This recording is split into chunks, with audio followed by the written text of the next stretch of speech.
Fred Williams, technical editor at Peterson's 4-Wheel and Off-Road magazine. This year we built a Jeep specifically for Rick to take on Ultimate Adventure.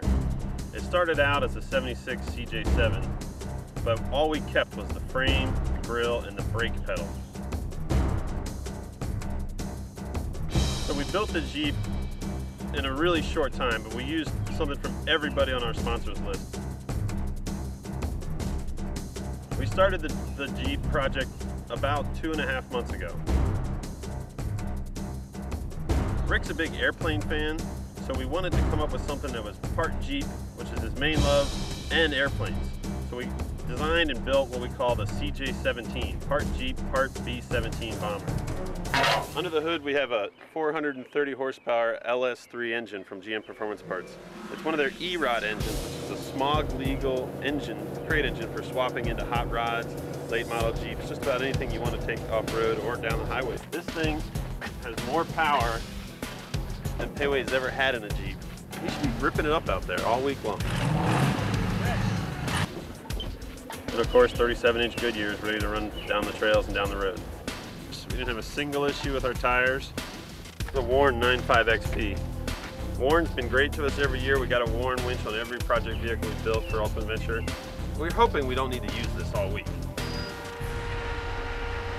But things happen and we just might. And Hobart, we use them to help weld up some final parts on the roll cage so the thing's dialed in. Underneath we have BDS leaf springs. These are leaf springs, front leaf springs out of a Jeep Wagoneer. We've modified them a little bit, beefed them up, so they should be good to deal with the 430 horsepower we got to play with this year.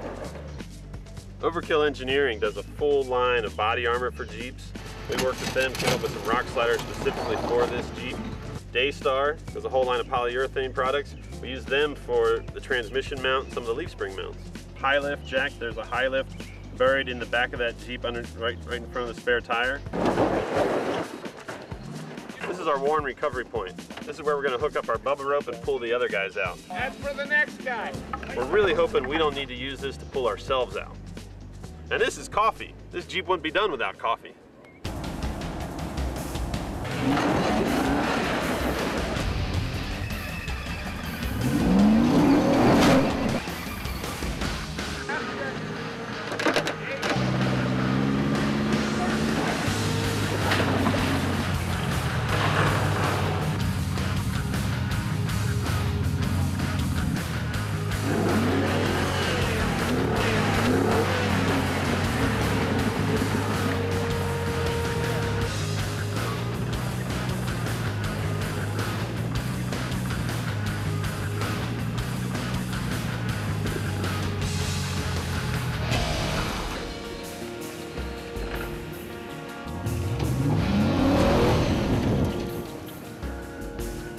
I'm really happy with this Jeep. I think it turned out really cool.